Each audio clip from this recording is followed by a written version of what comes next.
Welcome back to Between the Scene podcast. My name is Peter, and I'm joined by the one and only Luke, and also the one and only Aaron. What's up, guys? What's up, guys? All right, so what are we going over today? All right, so today, guys, we're going to be talking about a more recent controversy, the Alec Baldwin situation, where unfortunately a shot was fired during the filming of the movie Rust, and a life was lost. And we're going to be talking about movie disasters overall, too, but we're going to be specifically focusing on this case for a little bit. Yep. So, yeah, this is an ongoing thing. The trial is still happening. He just pleaded not guilty, I believe. Mm-hmm. Correct. On account of manslaughter. It was 2 counts, I believe. I think it was... One was I think one was involuntary, and then the other was voluntary. Or, not voluntary, but just manslaughter, I think. Mm-hmm. Yep. So, the first thing I thought of when I heard about this, I don't know if you guys... do you guys know Bruce Lee and his son? Yep.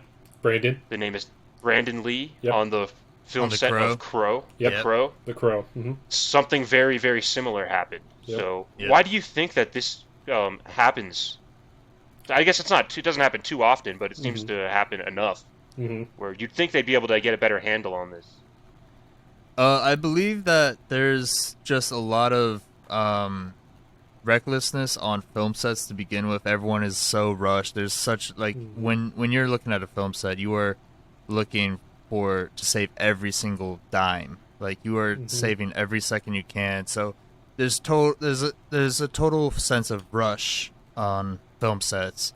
But before we dive any deeper, if you haven't already, leave a like, leave a comment, subscribe, and let us know what you want us to do next, as we are fans of all things cinema, and we like to review everything and talk about certain discussions. So, once again, not just movies too, like broader topics. If you guys have questions about not just a specific movie, but things like this, like topics related to movies, actors, the world of film, anything really, just put your thoughts in the comments, and we'll definitely take a look. Absolutely. Also, we are still trying to figure out a name change. That is an ongoing process, like the Alec Baldwin case. So stick with us, and we'll get it together soon. But without further ado, let's just dive into it.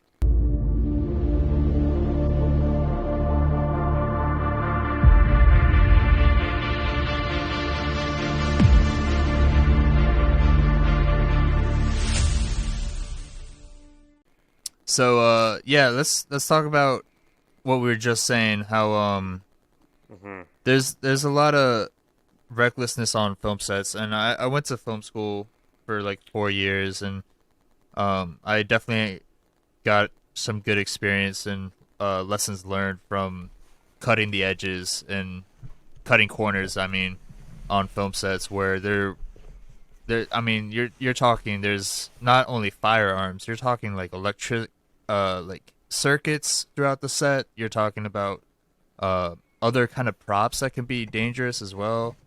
I know old movies. Sorry to cut you off. Older films. They didn't have as much checks and balances of what's safe, what's Sorry, my cat was just messing with my light. I don't know if you noticed my light just shut off. He just unplugged it. It's all right. I even think back to The Wizard of Oz. There's a famous case with the witch. Yep. When they had that scene where she disappears in a bunch of smoke, all that paint for her skin was flammable paint. Yep. And she actually got burned very, very badly, and they still brought her back as soon as she got better again. Like, you got to finish this. Like, they really cared less even back then. But I'll say this, what confused me, and I'm not a filmmaker, so I don't really know, but I always assumed that all those prop guns in movies weren't real guns and weren't even like shooting blanks. I didn't know that they were working with real firearms in movies. You would think That so, confused me. and that has always, when one of my buddies actually had a film that he was working on, and he had to use guns in his, and I just thought it was such foolishness to bring on real guns. I mean, you do have the armors where they take over the gun. Like, as soon as the scene is shot, as soon as the actual take is done, you point the gun down, you hand it back to the armor. Yep. there's a lot of safety precautions, but at the same point or same time, why? Like, why do you need a real gun? There's so many like there's so many fake guns that look absolutely real, and I get the point where, like, especially if it's a revolver, you got the 6 in the chamber, loading that up. That's kind of hard to replicate. So I can see that, but even then, like, just having something as dangerous as a gun, and I'm a gun lover. I love guns. Having something as dangerous as that on set with people who are probably sleeping 2 hours a night, getting ready to go back to the studio, it's calling for disaster. And that's what we're seeing here. Like you said, with cutting corners, do you think that I would at least think that it would be easier to get a fake gun or a BB gun and paint it or something, and then the corner cutting would be, okay, let's cut out some realism. Maybe like a gun lover would be like, hey, that's not a real gun. But wouldn't it be easier to work? Just easier to obtain? Yeah, fake firearms. I would less assume expensive, so. Even what do you then? think, Luke? What's weird is I've heard on some film productions, not necessarily firearms or weapons or anything like that, but certain objects that people wanted for realistic shoots. Sometimes fake things were more expensive to acquire than the real thing. I don't know if you guys know about. Yeah. No, or at least, that's interesting. One example that at least I've heard has been rumored, at least, was on the set of the original Poltergeist. I don't know if you guys know about this, but I think the skeletons that they wanted to use for the bodies, like in the graves, I guess those are supposed to be real because they were cheaper to get than fake skeletons, apparently. But I've heard that, and I never knew if it was a rumor or if it was true. I never heard that it was 100% true, but I've heard that said that they had they went to a morgue, or like they were like going to be used for scientific research. Yep. And they obtained real skeletons. Huh. Which would be insane if they did. Yeah. It would be really insane. It would be. I don't know though. I have to look more into that and make sure that like that's really true, but I have heard that around. Okay. You said this was on the original Poltergeist? Yep, the very first one. Okay. It's like in that pit in the yard when they're like kicking into that mud pit. There's all these skeletons coming out. Yep, exactly. Supposedly real. Man, that must be just unhealthy to be in. Oh yeah, just because I know people they like realism, but I'm just wondering because obviously I'm sure you guys know there's plenty of directors out there that are just absolute perfectionists, like James Cameron, for example. One thing I was going to mention, not that this had anything to do with him necessarily, but another set production kind of a disaster. You guys know about how during the filming of Titanic, somebody spiked a cast and crew dinner with PCP, and 50 some people had to go to the hospital because of it. Did you guys know anything? I did not know that. Yeah, no. It's pretty wild. But yeah, Leo, I'm looking at you, Leo.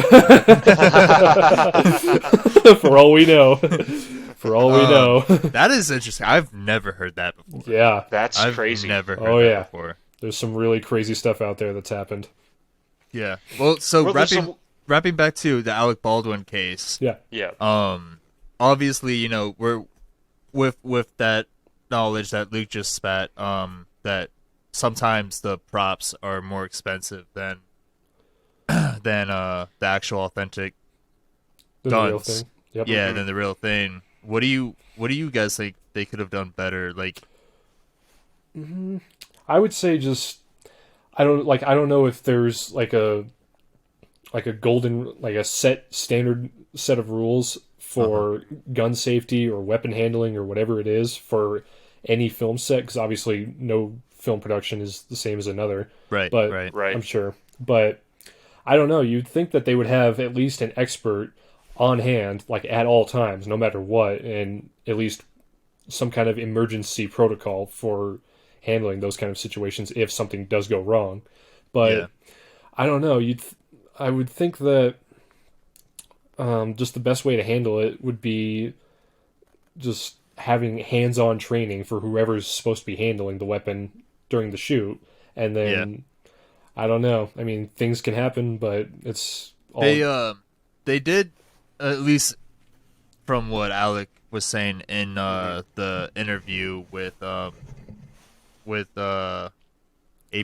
I can't remember who it was with. It was a good 30-minute long 60 video. minutes or something. Something like that, yeah. he did discuss the fact that they did have safety meetings multiple times throughout the day. Okay.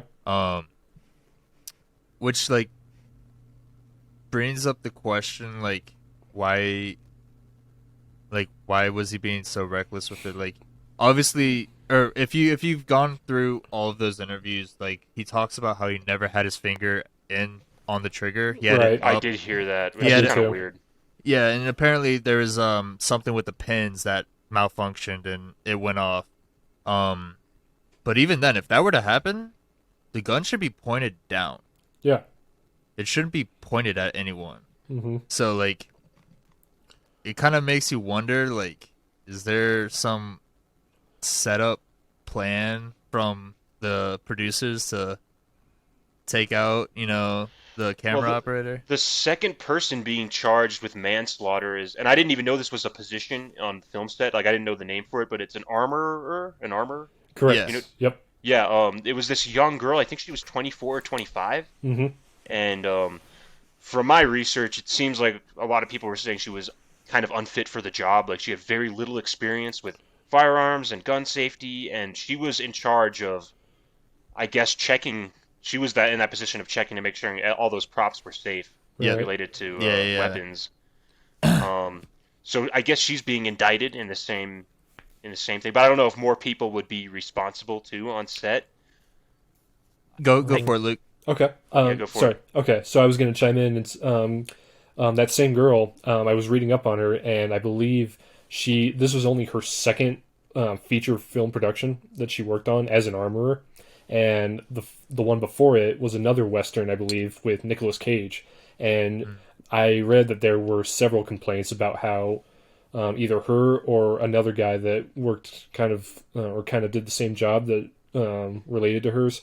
There were multiple complaints of improper gun handling and gun safety and just bad set safety, and how something happened with that during that production that caused Nicolas Cage to walk off set for the same reason, just really bad gun safety. But yeah, I believe that the same girl who worked on this worked on that as well, and things happened pretty similarly.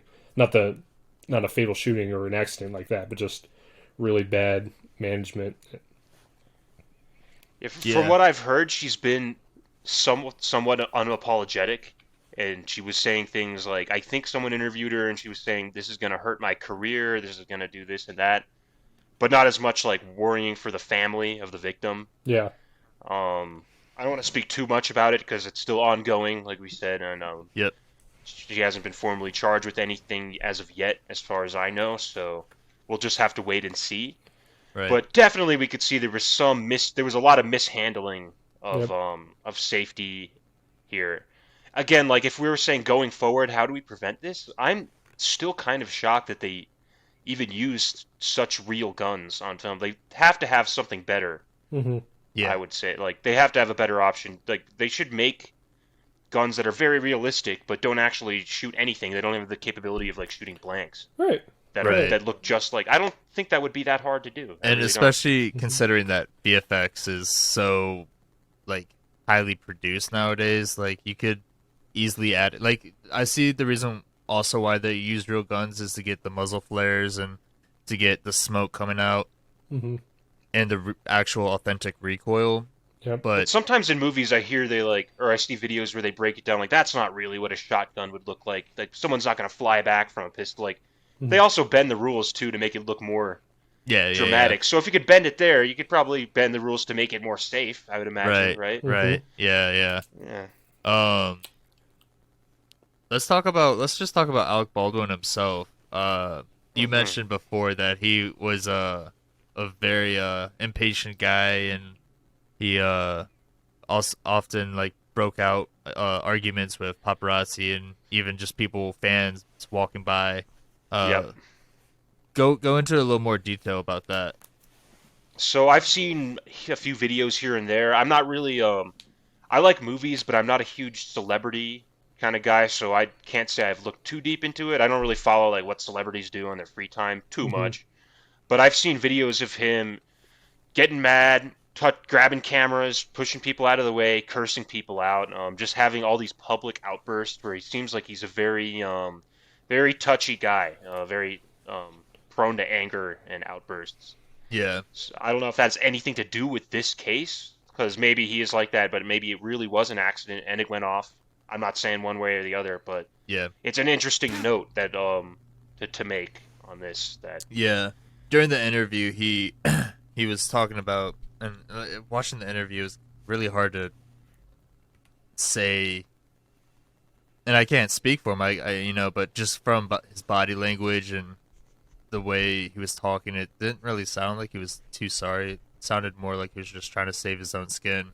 Okay. yeah, definitely. He did mention, he's like, I'm a family man. I got 6 kids, and now the mother of the daughter of Hutchins is gonna grow up motherless and all this, and I thought she had a son. he said daughter.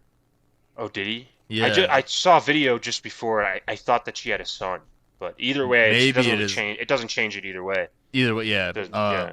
Either way, the child is growing up without Mhm. their mother. Mm-hmm. And it was just just came off to me as interesting. Like, anyone who really, like, anyone in this situation that has to say that and then try to defend himself, kind of like just doesn't seem sorry at all about it. And you guys have seen the photos that immediately broke of him, like, on the phone, like, crying to his wife about the whole situation and stuff like that on set as soon as it happened and all that. I'm sure you guys have seen that. It just seems like there's, and I'm not saying this for a fact, there may be like something fishy going on with this whole set. Or I heard some people had walked off. Yeah, or exactly. they'd left So the like, set a few days prior. Oh yeah. yeah, like the first assistant cameraman, he left the day before the shooting. Mm. He left the day before the shooting, which brought on speculation that there was something kind of suspicious about it. So was this a blank that shrapnel came out, or was this an actual live round? That It was made a its live way? round. It was a Okay. live round. Yeah. Wow. They actually had a cart of all the ammunition of dummies, live rounds, and then the what's the third type? It's Um. dummy Blanks. blanks. Yeah. Blanks. Yeah.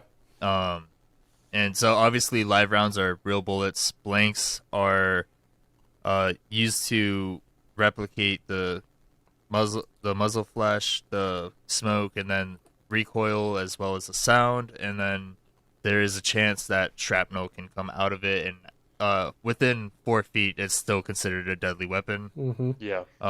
And then dummies, nothing really comes out. From my knowledge, that's what I'm. Do dummies produce the muzzle flash and the sound and all that? I'm pretty sure I can look it up, but it's just really interesting that because during the interview it was a news story that I was watching where they talked with the first assistant cameraman, and he said there was a whole cart of rounds. Like, there was a cart, like a movable cart that had boxes of rounds. It's crazy to me that live rounds would be present at all in any situation on a movie set where guns are going to be pointed at people. Mm-hmm. Like, it's crazy that live rounds would be involved in that, like, at all. But I don't know. Can I mention something real quick? Yeah, what do you say? Yeah. Luke? I was gonna say, I wonder if it was just for the sake of, like, just as a reference, like, just so that they knew that they were using the fake ones and making sure they looked exactly like the live ones, just for replication, or just for realism. But at the same time, I feel like you could probably use either, like, if they had internet access, or just some picture. exactly, photographic, references.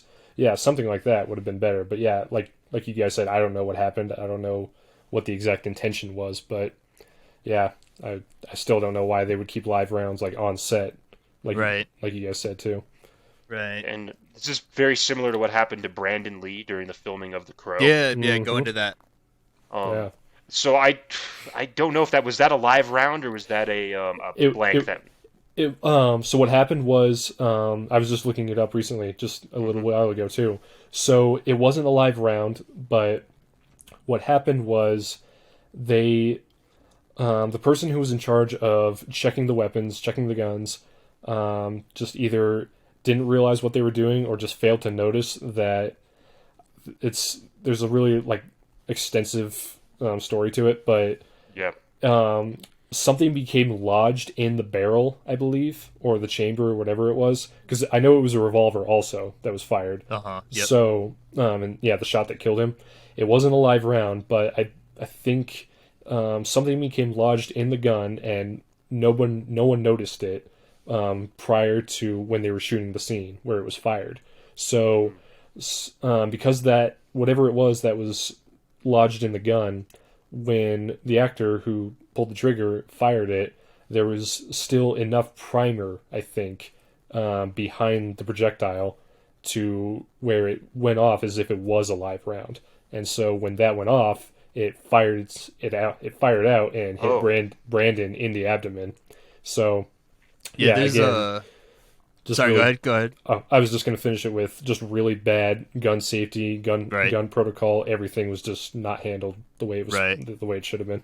There is a myth about Brandon that they actually kept the shot, uh the The, take the that they took. footage. Yep. Yeah, the footage and put that in the movie of him actually Yeah. getting shot. No, No, that's not true. they destroyed that evidence. I believe is what I Yeah. read. You knew that? Okay. No, Yeah. I But didn't read that. so the movie was still released, but they couldn't film all the rest of the scenes. They Uh. had people Uh. come in with, Right. yeah. Stand-in Uh. actors. Actually, I know exactly who it was. As a matter of fact, Uh, you guys have seen the John Wick movies, right? Or you're yeah. familiar with Yeah. them? Okay, Yes. so the guy who directed them, Chad Stahelski, he was the stunt double for Brandon Lee during The Crow, and they had him stand in for him, and they used Brandon's face digitally and placed it onto Wow. his. Yeah, so And they that could was the finish it. 90s. Yep. Oh yeah. Yeah. They were doing digital face transplants. Yep. Mm-hmm. Wow, Yeah. that's fascinating. Oh yeah. I thought that was pretty cool. So, do you guys think that Rust will be released after all this? Honestly, I highly doubt it will. I mean, here's what's weird is that I read just a little bit ago that this was like a passion project for Alec Baldwin. So, I mean, I think depending on how things go for him, I think that'll determine the most whether or not it actually gets finished or released or not. But It's for me, yeah, its reputation must be stained at this oh, point. oh, absolutely. Yeah. Yeah. Yeah. Um I guess let's go into other film sets Hmm. that have had disaster. I want to go about the one with Sarah Sarah Jones. She was a camera operator for the film Midnight Rider. Uh, Hmm. um, she was shooting a scene where they were on some train tracks, and they had a good 60-second clearing to get off a good 60-second clearing to get off the train tracks before the train was coming. 60 seconds is not enough. Those train tracks have to be closed. It when I see people take photos of themselves on train tracks, I get so annoyed because it's like, dude, they're in use. Like, unless there's grass and rocks all over the tracks, like, don't go on the Hmm. tracks. You Hmm. never know. You never know what's gonna happen. Your foot might get stuck. You may have so many things happen. Hmm. But what happened on this set is they were shooting a scene. They had tons and tons of props to like put on the tracks on a bridge. So it's not like they were just on tracks. They were on a bridge in the air Hmm. with tracks going through it, Hmm. and they had stuff to like that were set up. Like, I can't remember what it was exactly. It looked like bed frames or something that was being placed on the track. So if they only had 60 seconds to get their asses off the tracks, carrying a bunch of stuff, no one has enough time to do that. And she was the only one killed in the accident, but it's totally avoidable. Hmm. It's totally avoidable. And that was a 2018 film that was being worked on. The director and I believe the assistant director was charged with manslaughter, and they pleaded guilty to it. Um, Mm-hmm. uh, because that was ridiculous, and they're not allowed to be on any film sets from the verdict. They are not allowed to be on any film sets that have any safety uh requirements. Is what it was what was told handed down by the judge. Okay. But yeah, like there's so many movie sets that we can talk about. Yeah. Throw me a couple. So, I think I mentioned to you, Peter, in one of my text messages, Vic Morrow. Do you know who that is or was? And, Yeah. Okay. So you know what happened to him? Yeah. Okay. So But yeah, go over it for the audio. Yeah. go Okay, over yeah. it. I just wanted to be sure, like just for context. Yeah, So yeah. Vic Morrow, he was an actor, and Jennifer Jason Leigh's father, as a matter of fact, if you guys know who she is. He was working on the set of the Twilight Zone movie, which was filmed in a series of segments, and each segment was directed by a different director. The one that he was working on was being directed by John Landis. And the story to his segment was he played a racist man who found himself in different time periods where he himself was being victimized by prejudice or some kind of racial hatred.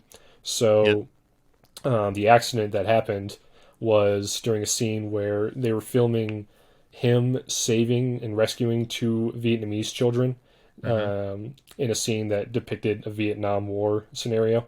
Yep. And unfortunately, they were using a helicopter to shoot the scene, and I can't remember the exact things that happened in what sequence, but unfortunately, so many things went wrong to where the helicopter came crashing down on both Vic and the two child actors that he was working with, and crushed one to death and actually decapitated Vic and one of the children as well. What happened on that was they were shooting mortars, and the whole set, I mean, it obviously was not safe, especially in that time period. But what made it even more dangerous is the director was like, he had direct communication with the pilot of the helicopter, who was also very experienced as a pilot. He says, I need you to get lower. I need you to get lower to increase all of the chaos in the scene. And what happened was a mortar came up and was so close to him that it kind of threw off his flight pattern, and he ended up crashing and leading to all three of those actors' deaths. Actors and actress. Yes. Yeah. Correct. That the Twilight Zone movie was in the 90s. 80s. It was 80s, the 80s. okay. Yep, late 80s, I believe. It's not super old, but still, that's a pretty bad flop. Yeah, and Landis was actually kept safe from a guilty verdict. Surprisingly, I think he and the pilot, wasn't it? They were both acquitted. I thought the pilot died. I may have had that wrong. It was Landis and someone else. They were both formally charged with manslaughter, I believe, and they were both acquitted from it. The families of all of them, all three of them, they did sue individually, and they both reached settlements. Undisclosed, I believe, but just how wild that is. I can't believe that even happened. It seems like it's hard. It's a hard line to draw. Where does negligence become an accident, or where does an accident become negligence? Where gross negligence would mean like you were so, you ignored all the safety precautions so much that you caused this person's death. Right. Because at least I hope not that none of these movie accidents are intentional. Like they're all unintentional. Right. Hopefully, but like hopefully when when is something an accident and when is something gross negligence where the person should be held responsible? Right. Like where is that line drawn? Going for the example of the Twilight movie, I would say one, it was a stupidly dangerous set that they were shooting that day. But if it were to be considered an accident instead of just negligence, I would say as soon as the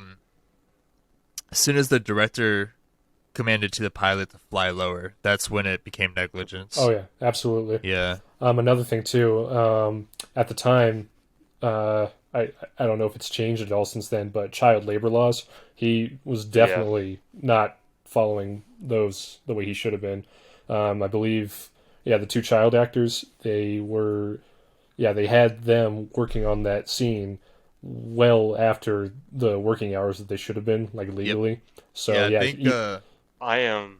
Oh, go sorry, ahead, Peter. Yeah, no, go ahead. I'm sorry, I cut you off. No, you're good. I was gonna say that I've heard a lot. This could be a whole different topic. This could be a whole different podcast with child actors. The laws around child labor get real weird with movies to this day, with the hours, like you just mentioned, with those long hours. Well, most jobs children can't even have.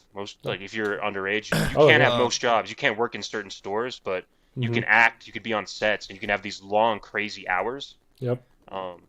Surprisingly or not, child actors and actresses can actually do full 8-hour days on sets, but they don't get paid. Like sometimes their parents get paid, so it's a very strange area.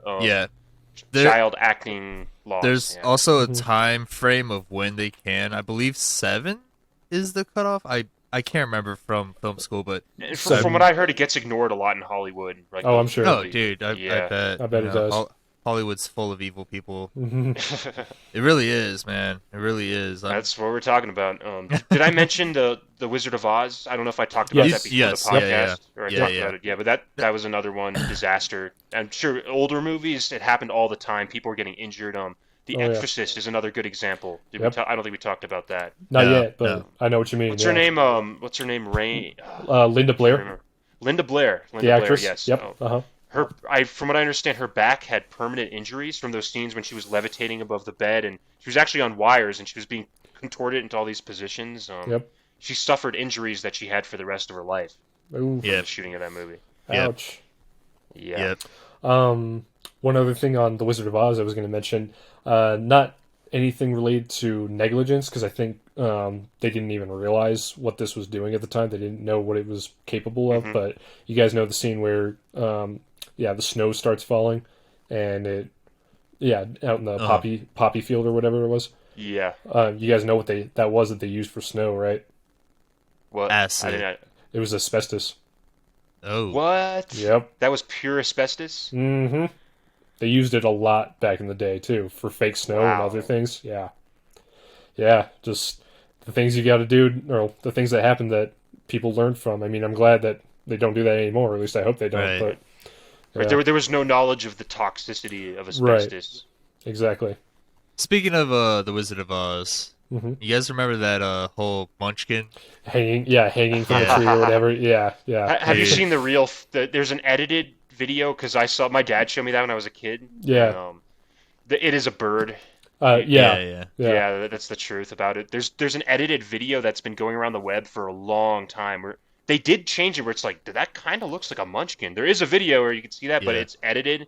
The real version, you can clearly see it's a bird spreading its wings. Was it a flamingo, or was it something that was more like, it looked like... It was a big bird. It must have been like an ostrich or an emu or something. It was a very big walking bird. But it was like the color of the bird itself blended into the background too, right? It was so far in the background, it kind of looked like a shadow. It almost looked like a silhouette. Right, It was just way behind the trees in the set. And so people are saying, it was people mistake the wing for it, and kinda, but I think what most people saw is that edited video that circulates the internet, where they changed it to look like, it kind of looks like a figure on the tree, but it's really just that they edited that bird a little bit. Yeah, I remember I saw that clip when I was in high school, and I was so convinced, dude. I was like a sheep, dude. I was they put a whole story behind it with like, this Munchkin was mad on set. Yeah. There was a lot of stuff that happened with the Munchkins actually that I heard.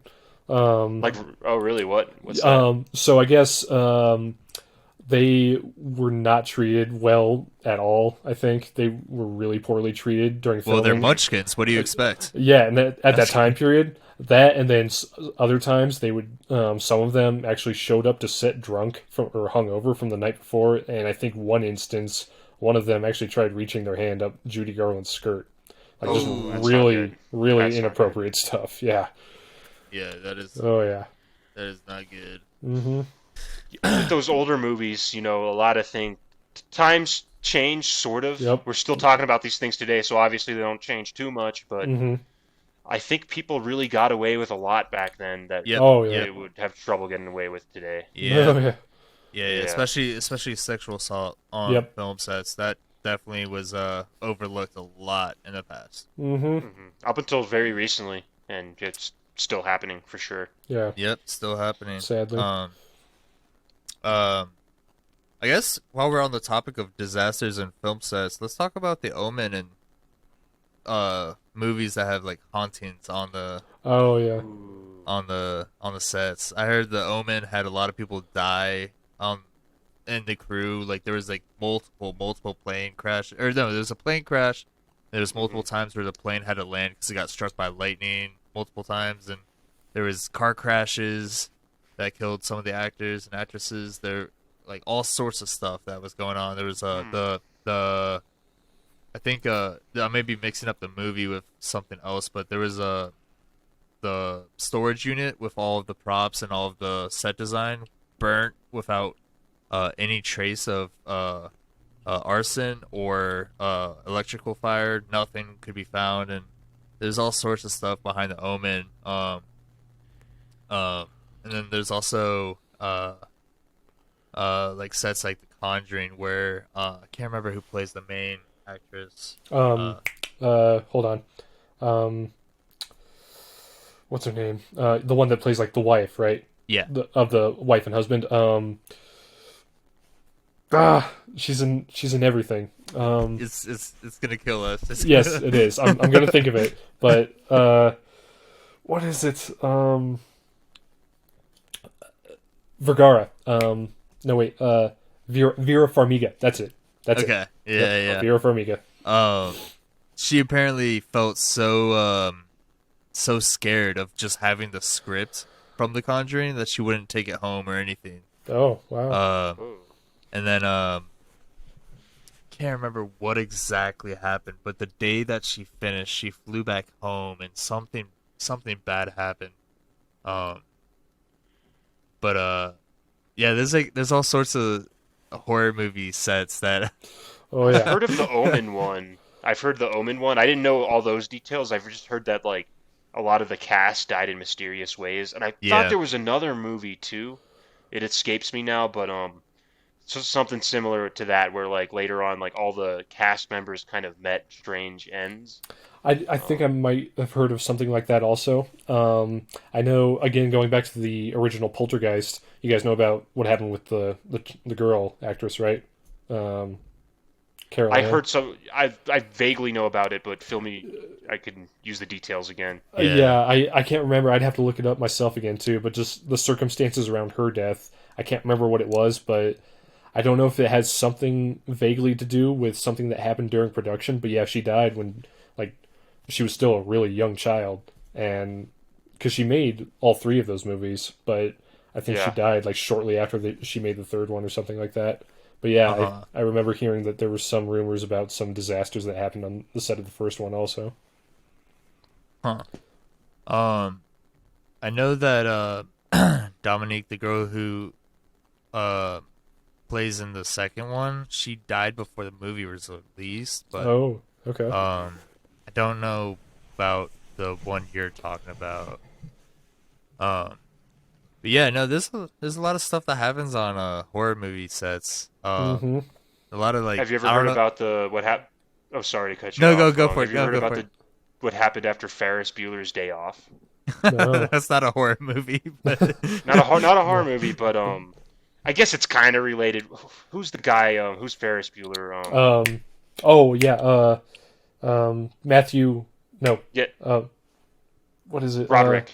Yeah, Matthew Broderick. Yep, that's it. Okay, so right after filming, the person who played his sister, even though it's his sister in the movie, obviously they're not in real life. They started dating on the set. Oh, okay. And before the movie was released, just after they got finished, they took a trip to Ireland together. Him and the girl who played his sister. And they got in a car wreck with someone in Ireland, and they ended up killing a woman. That's right. And they only got a $300 fine and That's never right. had to pay the price for it. I did hear about that. Yep. Yeah. wow. I guess that's kind of related. It's not really like I don't think it's like a curse or anything, but No, yeah. I guess that could fall into like maybe people using their Hollywood status to get around these type of things, these legal accidents. repercussions. Yes, Yeah. yes. Yep. So I guess going back to Alec Baldwin's case, Uh-huh. to this day, 3 days ago, today's the 26th of recording. Mhm. Alec Baldwin has pleaded not guilty, and I like. Obviously, I feel like I know the answer, but you guys think he should be charged? That's hard. That's a hard question. I know. Yeah. I'd have to be the investigator looking at all the evidence. Maybe he is telling. I don't think that he wanted to. He wanted that to happen. I don't think that was his intention. I course, agree. Yeah, I don't think he wanted anything like that to happen at all. I think, honestly, I think maybe it's more whoever was providing these props and whoever was doing the safety check, the armorer. I think they should be everyone should be closely looked at that was surrounding this. But I think they should they should not only look at the armorer, but who was providing. Who loaded the weapon with the round? Absolutely. Yeah. That is the biggest question, and to this day, no one knows who loaded that weapon. Mm-hmm. But whether he should serve jail time, I don't know. I just need to see more evidence. I really don't know how to feel about like what the exact repercussion should be for someone who simply fired the weapon. But because obviously, like we said, I don't think he did it intentionally. I don't think that there was any like reason for him to do something like that or to make it look like it was an accident. But I wish that there was an exact or just something that he could do to help the family out moving forward as a way of just. He definitely should. Yeah, I mean, wish he's there was got something money. like that. He's got money. I'm sure he does. Yeah, he's got money, but I think this is going to severely damage his any like movie deals going forward. I think this is going to hurt his career. So I think he's going to pay a price for this either way.